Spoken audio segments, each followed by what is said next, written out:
Have a happy day, dear students. Um, Treat others respectfully in order to earn your respect. So, what you give is what you receive. So, you should treat everyone respectfully. Sixth Civics Unit 2 will continue with the remaining part 2. Unit 2 Achieving Equality.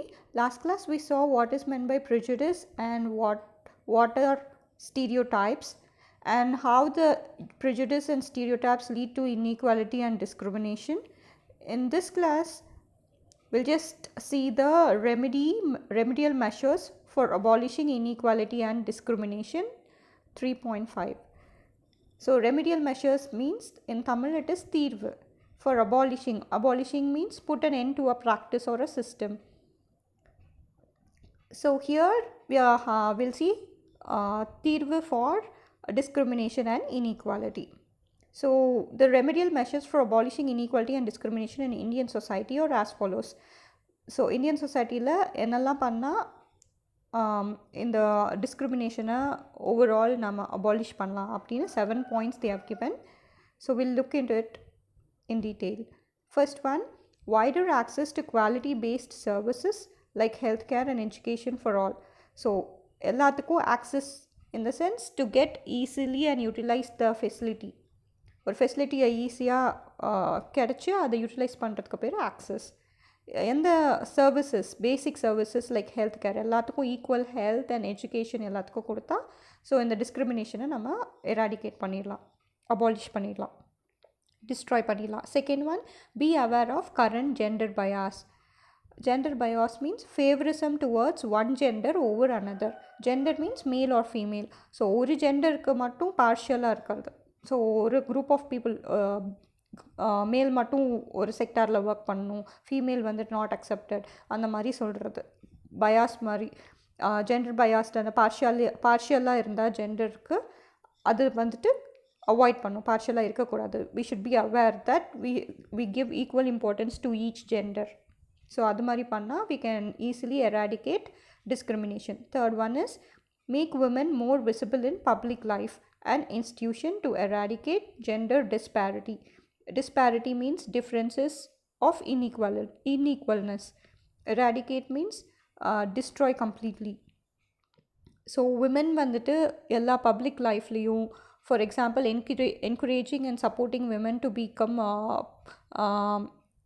to be active in political life and also as a social reformer. அந்த மாதிரி ஒரு பொலிட்டீஷியனாக விமனை ஆக்கிறதும், giving opportunities to work in all institutions, thereby eradicating discrimination. அந்த மாதிரி பண்ணால் டிஸ்கிரிமினேஷனை தவிர்க்கலாம்.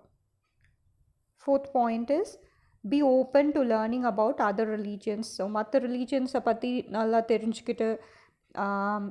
தெரிஞ்சுக்கிட்டோம் அப்படின்னா இந்த டிஸ்கிரிமினேஷன் பண்ண மாட்டோம். Fifth one is promoting community dining in the classroom may help the students to sit together without any bias of caste, religion or gender. So முன்னையெல்லாம் வந்துட்டு மேல் ஜாதிக்கு மட்டுமே will be easily access to education. ஸ்கூலில் வந்துட்டு bench போட்டு உட்கார வச்சுருப்பாங்க. கீழ் ஜாதி மக்கள்லாம் கீழே அவங்களோட பசங்களெல்லாம் கீழே உட்கார வச்சு படிக்க வச்சுருப்பாங்க. அந்த மாதிரி டிஸ்கிரிமினேட் பண்ணாமல், டிஃப்ரென்ஸ் காமிக்காமல் எல்லாத்தையும் ஒரே மாதிரி உட்கார வச்சு mainly in schools community dining means குரூப்பாக எல்லாத்தையும் சமமாக ஒரே பிளேஸில் உட்கார வச்சு லன்ச் ப்ரொவைட் பண்ணால், சிட் டுகெதர் அண்ட் ஈட் அந்த மாதிரி பண்ணால் இந்த பயாஸ் வராது. Bias of caste, religion, gender இந்த மாதிரி டிஃப்ரென்சஸ் டிஸ்கிரிமினேஷனை அவாய்ட் பண்ணலாம் எல்லோரும் ஒட்டுக்கா உட்காந்து சாப்பிட்றதுனால. Sixth one is socialise with people of all types outside home. So வீட்டுக்கு வெளியில் பாரபட்சம் பார்க்காம எல்லா கேடர் ஆஃப் மக்கள்கிட்டையும் பேசி பழகுனா இந்த டிஸ்கிரிமினேஷனை அவாய்ட் பண்ணலாம். Seventh one is effective implementation of laws. Implementation means நடைமுறைப்படுத்துதல். ஸோ கரெக்டாக இந்த லாஸ் எல்லாத்தையும், இந்த டிஸ்கிரிமினேஷன் பண்ணாமல் இருக்கிறதுக்கான வழி எல்லாத்தையும் நம்ம லா மூலியமாக இம்ப்ளிமெண்ட் பண்ணால் we can eradicate the discrimination or inequality. 3.6 Constitution of India Constitution of India and equality. A constitution is a set of rules and regulations guiding the administration of a country. This is very important. Constitution na enna is nothing but a set of rules and regulations, or rules எதுக்காகனா for guiding the administration, நிர்வாகம், கண்ட்ரியை நிர்வாகம் பண்ணுறதுக்கு தேவையான rules and regulations தான் it means constitution. Article 14 of Constitution of India provides equality before law. So article 14 என்ன சொல்லுதுன்னா, எல்லா இந்தியன்ஸ்க்கும் ஈக்குவலாக இருக்குது. எல்லா இந்தியன்ஸும் லாவோட வியூவில் எல்லாருமே ஈக்குவல், லாவோட பாயிண்ட் ஆஃப் வியூவில் எல்லாருக்குமே ஈக்குவல் இம்பார்ட்டன்ஸ் தான் கொடுக்குறாங்க. We'll see the achievers later. Or equal protection within the territory of India. So Article 14 is saying that it gives equal protection to all the people within the boundary. Territory means boundary of India. எல்லா மக்கள், Indian மக்களுக்கும் எல்லாம் same protection தான் கொடுக்குறாங்க, equal protection தான். Prohibits the unreasonable discrimination between people. Prohibits means avoids.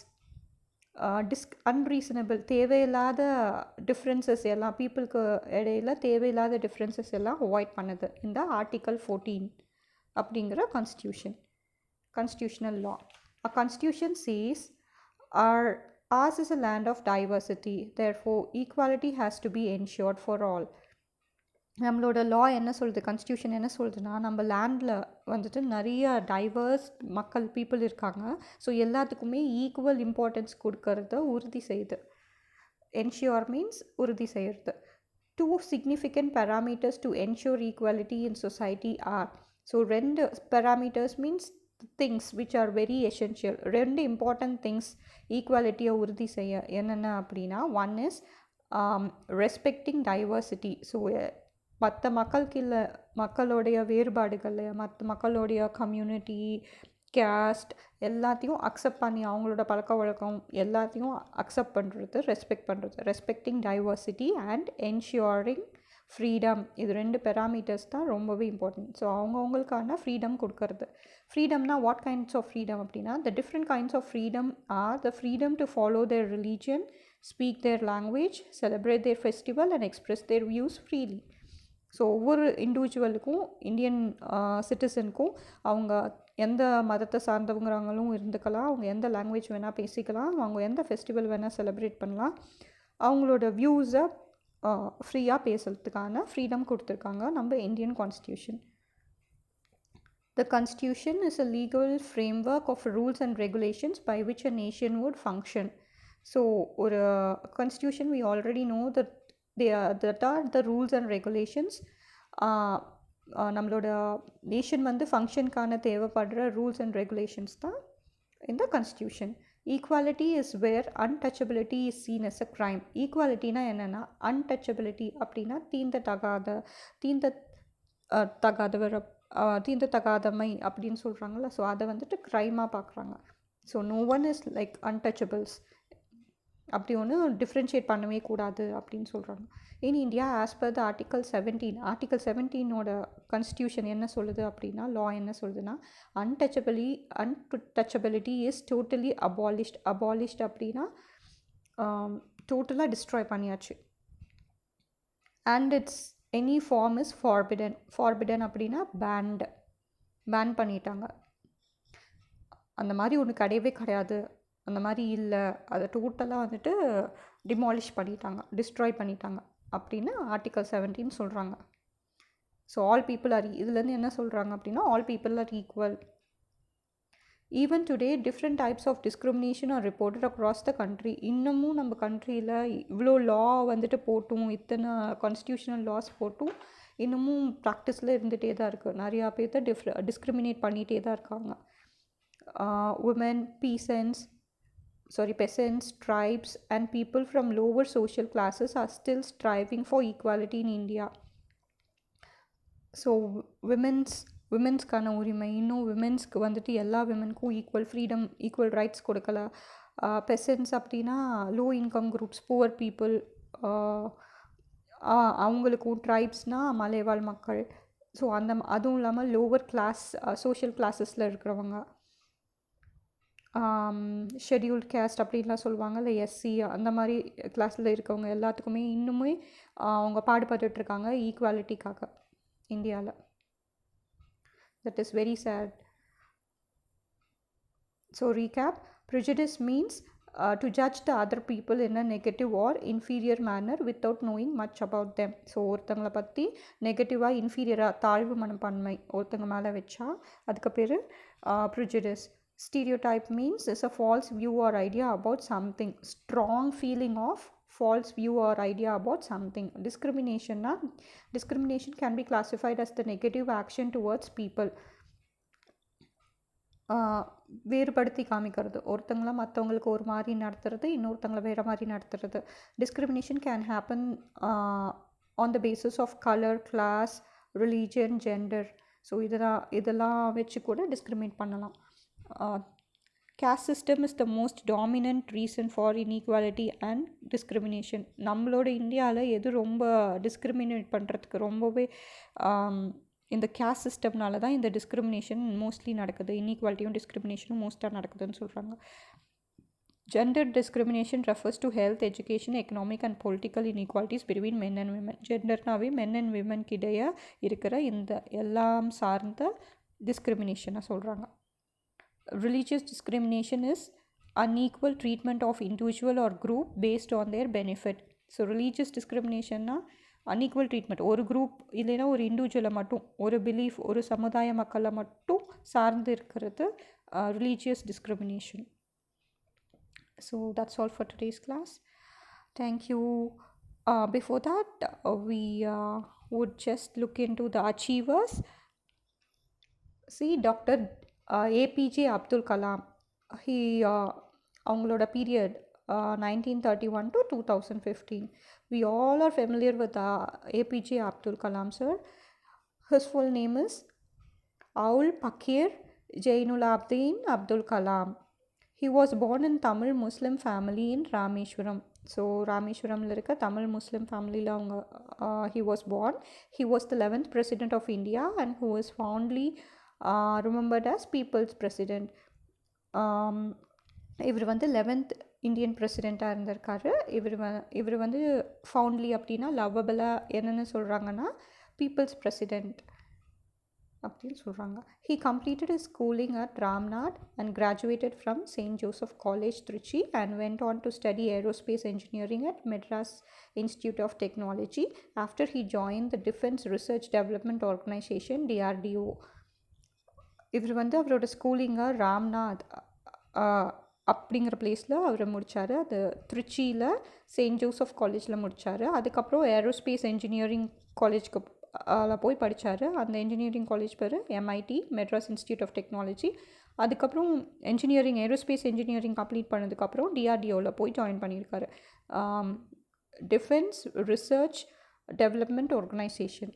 So Kalam's family வந்துட்டு have become poor at his early age. அவர் சின்ன குழந்தையாக இருக்கும்போது புவராக இருந்தாங்க. he sold newspaper to supplement his family income. So அவர் வந்து சின்ன வயசாக இருக்கும்போது நியூஸ் பேப்பரை செல் பண்ணி அவருக்கு ஃபேமிலிக்கு ஹெல்ப் பண்ணியிருக்காரு. he was a recipient of several prestigious awards including the Bharat Ratna, India's highest civilian honor in 1997. So 1997க்கு அப்போ அவர் civil honour, highest civilian honour, அதாவது பாரத் ரத்னா அவார்டு வாங்கியிருக்காரு. அது மட்டும் இல்லை, இன்னும் நிறைய அவார்டு வாங்கியிருக்காரு.